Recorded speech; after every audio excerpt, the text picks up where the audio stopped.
My name is Rebecca Kirby, and this is all my own work. I want to show my kids that I am a learner just like them, learning to learn, taking risks, and letting my curiosity run wild. I am a permanent CRT teacher at Glen Innes School, a Decile 1 full primary in East Auckland.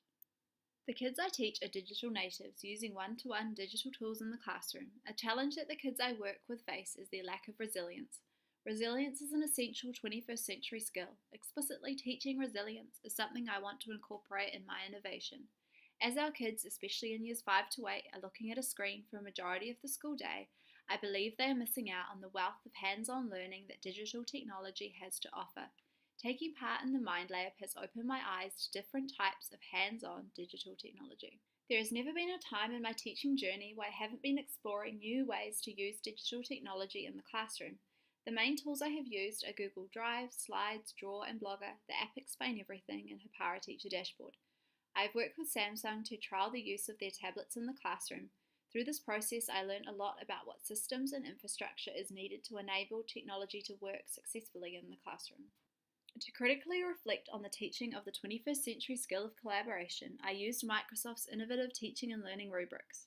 The collaboration rubric looks at if students are working interdependently on the learning activity and have shared responsibility to make substantive decisions together about the content, process, and product. I discovered that most of the learning activities I have thought were asking kids to work collaboratively only reached 1 or 2 on the scale. Level 1 to 2 means that the kids worked in pairs or groups, and sometimes the responsibility of the task was shared amongst the group. Collaboration is shown in the New Zealand curriculum as participating and contributing, relating to others, and managing self. I believe these 3 key competencies blend together when kids are collaborating effectively. Last year, I visited a school down the road for a tour and stumbled across a hidden gem, Makers and Creators, as a way of implementing CRT in their school. To meet the needs of my kids, I am aiming to improve my teaching practice by creating a maker and creator time to promote resilience and collaboration. Being a maker and a creator allows kids to think, to dream, to gaze, to get a new idea and try it, or drop it, or persist. Time to talk, to see other people's work and their reaction. I have selected a collaborative constructivist approach to learning. Collaborative constructivism is learning by doing a task. The knowledge doesn't come from the teacher, but knowledge is constructed as the task is worked on. The learning happens when kids activate existing cognitive structures or create new ones to fit with their new learning. Constructivism fits with the theory of Vygotsky. He brought us ZPD, the zone of proximal development. He believed that a more knowledgeable other could support us in our learning. In the 21st century, this more knowledgeable other could be technology.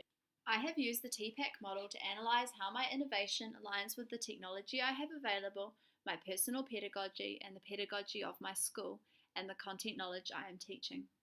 The technology I have available is iPads in years 2 to 4 and Chromebooks in years 5 to 8. The digital tools I plan on using are screencasting, Scratch, Makey, and Blogger. Our community of learning Manaiakalani pedagogy is learn, create, share, so this is important as a foundation for my innovation. I will be adopting the pedagogy of collaborative constructivism, which is learning by doing. It is not about completing the task, but what is learnt by doing it. The content I want to teach my kids is how to be collaborative and resilient. Opposing collaborative constructivism is guided instruction. It aligns with the behaviourist theory of Skinner, where the teacher is the fountain of knowledge and the children are seen as empty vessels waiting to be filled. Krishna, Sweller and Clark argue that novice learners should be provided with direct instructional guidance on the concepts and procedures required by a particular discipline and should not be left to discover those procedures by themselves. They argue that constructionism does not consider the way our brains learn new things. They argue that constructionism places a burden on kids' working memories, making the transfer of new knowledge from our working memory to their long-term memories ineffective. I find this article interesting as they treat their own theories as laws but disregard the theories of constructionism.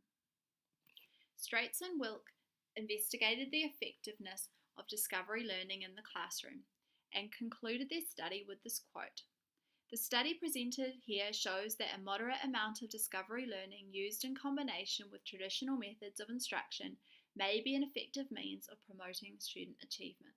This balancing act of guided instruction versus discovery learning can simply be put as one word: Dewey.